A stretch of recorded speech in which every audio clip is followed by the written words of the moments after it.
Hi everybody! Welcome back to my channel. If you're new here, my name is Cora. Welcome to my library. Today we will be doing a review for The Crown by Kiera Cass, and our first discussion on the first book of the Shannara Chronicles, The Elfstones of Shannara by Terry Brooks. This was my December read. This was a really short book. I think the other selection books were a little bit longer, especially this one, but I think this one might have been the shortest. I really liked it. Oh my god. I think this is my favorite one out of all 5 of the selection books. This one is my favorite, and I'm going to explain why.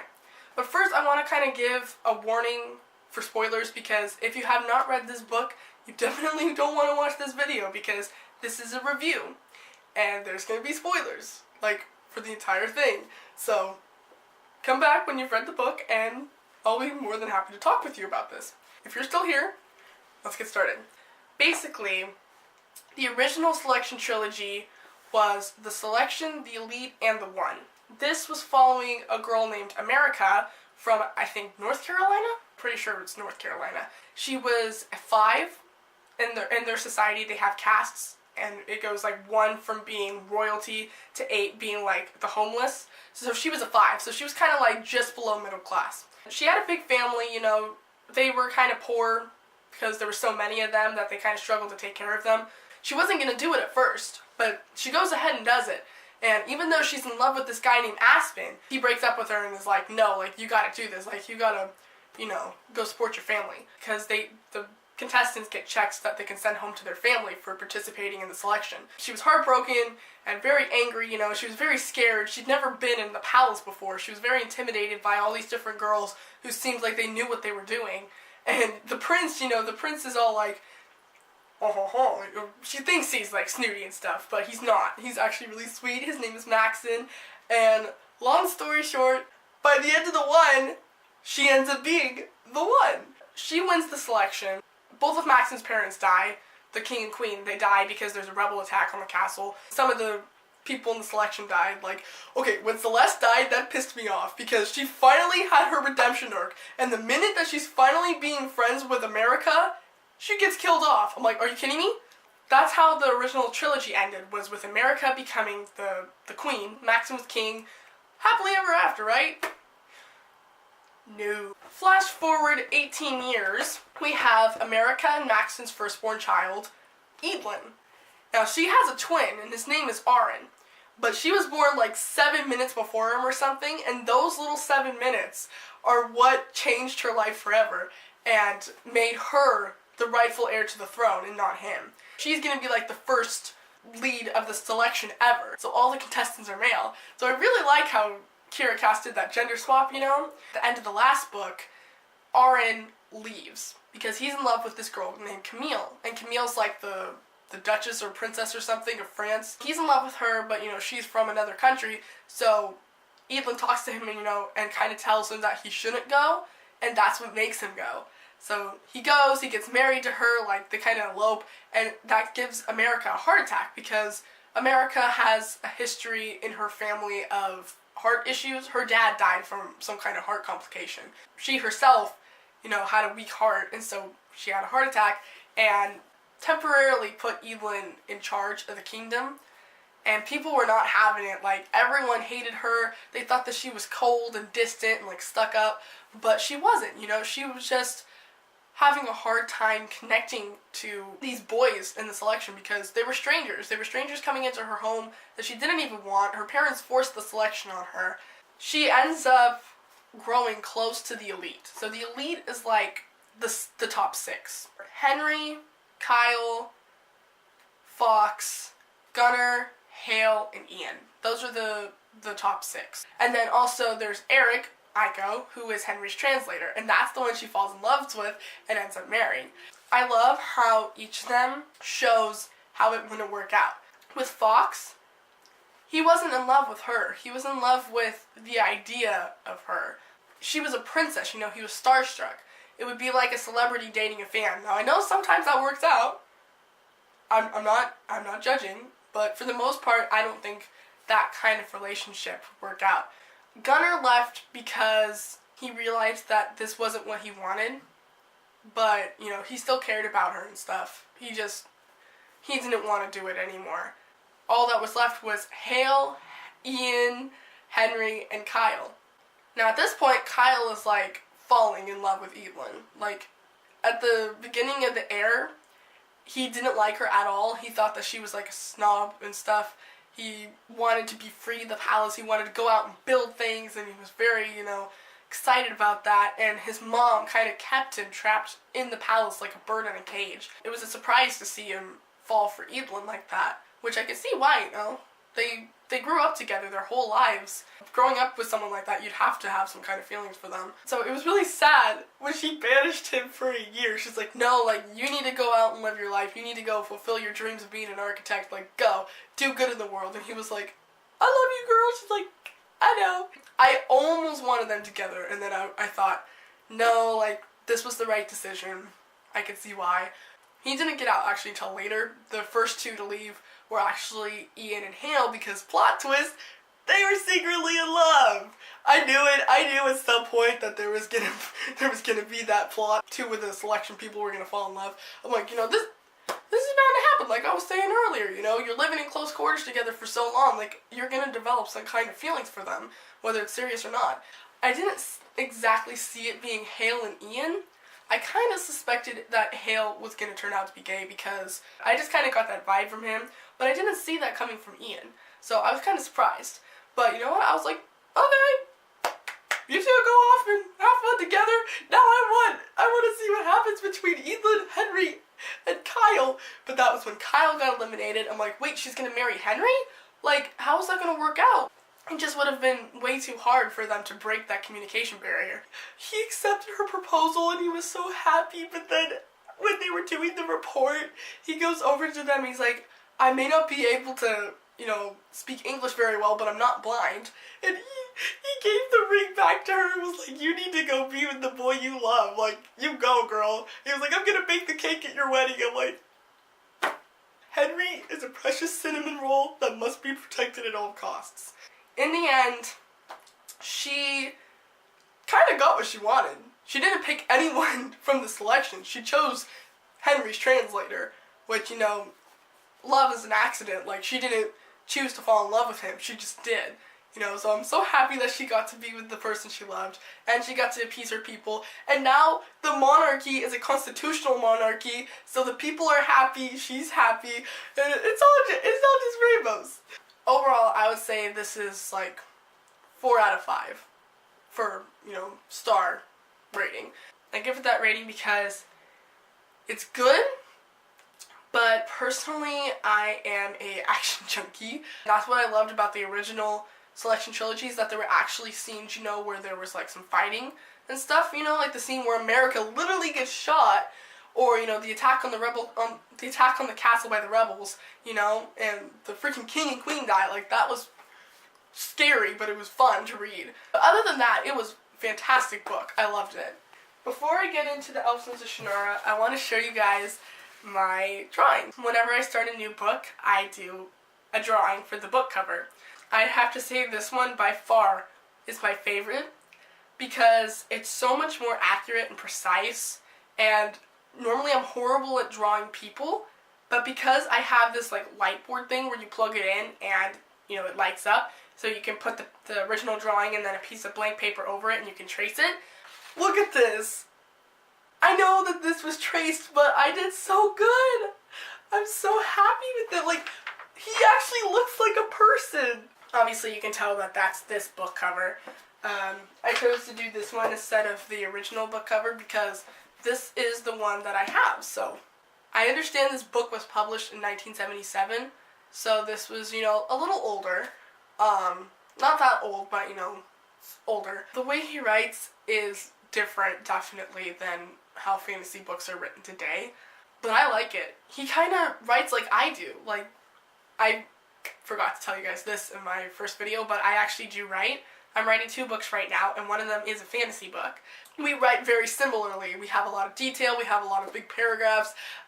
We like to describe characters, like, instead of just saying, oh, this guy has brown hair, we'll be like, no, this guy has, like, hazelnut hair. I don't know. He writes like a movie. I don't know if this makes sense, but when he writes, he'll be like, the dew was shining on the grass, and in my mind, I can picture it as like a shot in a movie. If it was the movie, you'd see the grass and you'd see the dew shining on it. That's how I write too, so I'm so happy that I'm not the only one who does that. A lot happened in the first 63 pages that I've read. The Chosen, like I said in my before I read discussion, are 7 elves that are chosen, I guess, by the king. I wasn't really clear on who chooses them. I think it's the king. They changed it in the TV show. There was never a gauntlet. There was never a race that they had to do in order to become a chosen. They're just chosen. The king's just like, hey, you're special. I want you to guard the tree. I don't know why they made up this whole gauntlet thing, I guess to make it more exciting. I said that females can't be chosen, but they can. They're just not chosen very often. Amberly, the princess, is the first female elf to be in the Chosen for 500 years. Apparently, she betrayed her duty as the Chosen and ran away, and nobody knows where she went. So she's kind of a taboo subject. There's only 6 chosen now.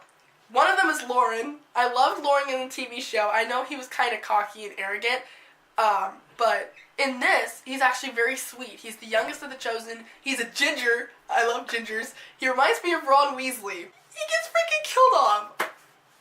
He literally is so sweet and he just wants to help everyone. And he's like, no, the Elcrease is dying. Like, we have to help it. And then he gets slaughtered by demons. Are you kidding me?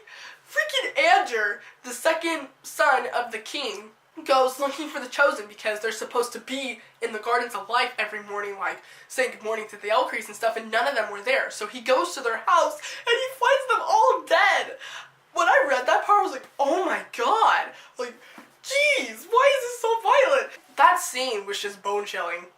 Like, I knew it was coming, but when it happened, I just, damn. Anders freaking out because all the Chosen are dead. You know, there's no one to bear the seed, you know, for the rebirth of the Elcrease, but then he's like, wait a minute, there's still one left. And that's where Amberly comes in. Amberly is their only hope of saving their world because she's the only Chosen left that can bear the seed and do the blood fire ritual and do the rebirth of the tree and blah blah blah. He tells the king this and the king's like, nah, I don't want to hear it. But then, boom, Alanon, the last druid, comes in and is all like, hey, I missed you, Eventine, what's good?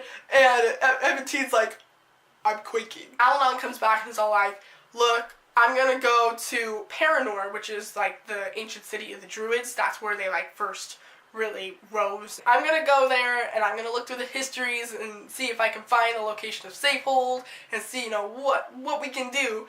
So he goes, and there's some kind of secret that he discovers in the histories that's not revealed yet. The narrator talks about how Alanon told the king that the Elcrease told him stuff, but he didn't tell him everything that she told him.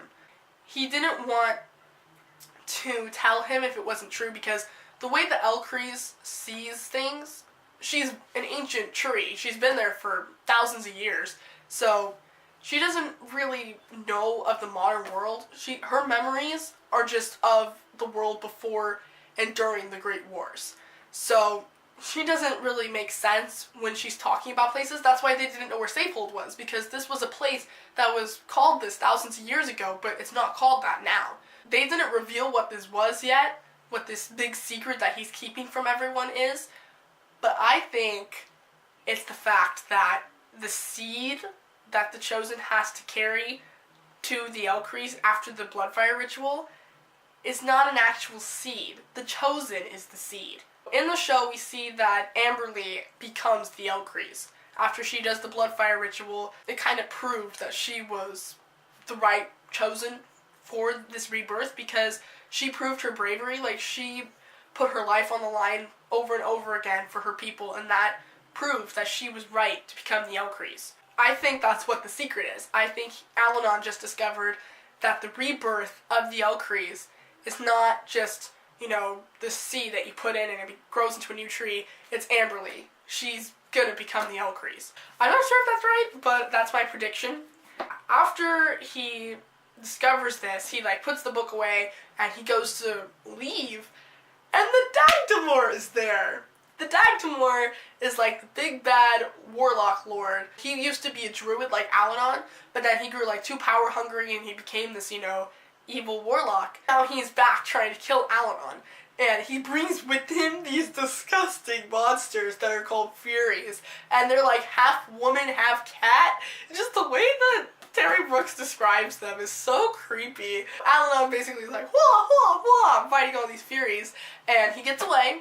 He, shoots, fire or something at the bridge, and the bridge falls with all the Furies falling to their death. So he gets away. But that scene, I was just like, because when I read, I like to listen to music that goes with the story. So I'm listening to Lord of the Rings music, that they play during the battle scenes while I'm reading that, and I was like, this is so cool. This is like watching a movie, but better, because you can imagine it your own way. You're not being told what is happening. You're creating the scene in your own mind. I think I know who the demon was that killed the Chosen.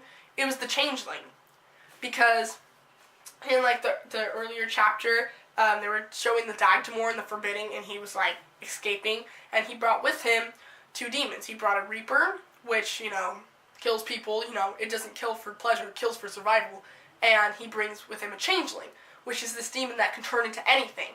So the Changeling turned into the gardener, Went, this old guy, super innocent. I feel so bad that he died, but the demon killed him, and then he morphed into him. So Anders thought that he was Went, but he wasn't. It was the Changeling, and I think he's the one that killed the Chosen. That was so gross. When the guy was all the gardener smiled because it was really the Changeling. I'm like, can you not? That was so gross to me.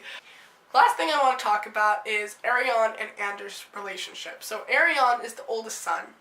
Ander is the second son, and they had a little brother named Ain, who was Amberly's father. Arion and Ander have a very strained relationship. This is for many reasons. One is because Arion is the firstborn, he's the first right to the throne, and so Eventine kind of treats him like he's, all that in a bucket of chicken, and he treats Ander like he's nothing. Another reason for their strained relationship is when Ain died, that kind of put it into place, because Ain was kind of the only thing that could keep them from fighting.